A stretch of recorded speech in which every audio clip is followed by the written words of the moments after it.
여러분, 안녕하세요. 오늘은 인류 역사상 가장 거대한 이야기 중 하나, 중국의 역사 속으로 시간 여행을 떠나보려 합니다. 황하의 물줄기처럼 굽이치고 만리장성처럼 웅장한 중국 역사, 지금부터 함께 파헤쳐 볼까요? 때는 바야흐로 기원전 21세기, 중국 최초의 왕조 하나라가 등장합니다. 우 임금님이 세웠다고 전해지는데, 글쎄요, 아직 전설 같은 이야기라 확실한 증거는 없답니다. 하지만 걱정 마세요. 곧이어 등장하는 상나라는 뼈에 새긴 기록, 갑골문자로 우리를 맞이하니까요. 기원전 17세기, 상나라는 은허라는 멋진 도시를 건설하고 600년 동안 떵떵거립니다. 그러다 주나라의 무왕에게 덜미를 잡히죠. 흥망성쇠는 역사의 숙명. 또 주나라는 봉건제라는 독특한 시스템을 도입해 나라를 다스렸지만 시간이 흐르면서 힘이 약해지고 결국 춘추전국 시대라는 어마어마한 혼란기가 찾아옵니다. 하지만 이 혼란 속에서 꽃 피어난 것이 있었으니 바로 제자백가 사상입니다.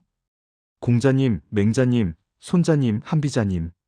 이름만 들어도 쟁쟁한 철학자들이 쏟아져 나와 세상을 논하고 인생을 이야기했죠. 이들의 지혜는 수천 년이 지난 지금도 우리에게 큰 울림을 주고 있답니다. 드디어 기원전 221년 역사의 판도를 뒤바꿀 영웅이 등장합니다. 바로 진나라의 왕 정입니다. 그는 춘추전국 시대를 통일하고 스스로를 황제라 칭하며 중국 역사상 최초의 황제, 진시황제가 됩니다. 짐이 곧 국가다. 진시황제는 문자, 도량형을 통일하고 강력한 중앙집권 체제를 구축하죠. 만리장성을 쌓아 북방 민족의 침입을 막고 아방궁을 지어 자신의 권력을 과시합니다. 하지만 그의 가혹한 정책은 백성들의 원성을 샀고 결국 진나라는 단명으로 끝나고 맙니다. 그 후 한나라가 등장해 400년 동안 중국을 다스립니다. 비단기를 통해 서역과 교류하고 유교를 통치 이념으로 삼아 나라를 안정시키죠. 하지만 한나라도 결국 쇠퇴하고 삼국시대라는 영웅들의 시대가 열립니다. 유비, 관우, 장비, 조조. 이름만 들어도 가슴 설레는 영웅들이 등장해 천하를 두고 다투는 이야기는 수많은 영화와 드라마, 게임으로 재탄생되었죠. 수백 년의 분열과 혼란을 거쳐 수나라가 다시 중국을 통일하지만 곧이어 당나라가 등장해 중국 역사상 가장 화려한 시대를 열어젖힙니다. 당태종 이세민은 뛰어난 리더십으로 나라를 다스리고 현장 법사는 인도에 가서 불경을 가져오고 시인 이백은 술에 취해 읊은 시로 세상을 감동시켰죠.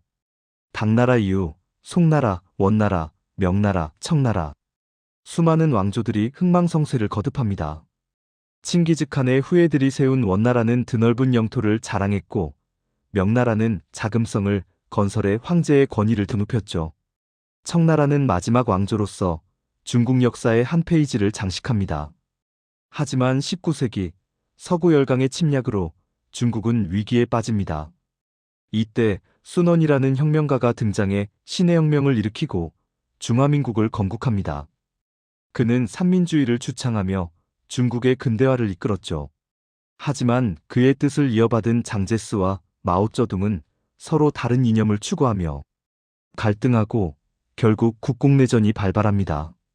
마오쩌둥은 1949년 중화인민공화국을 건국하고 사회주의 국가를 건설하려 노력합니다.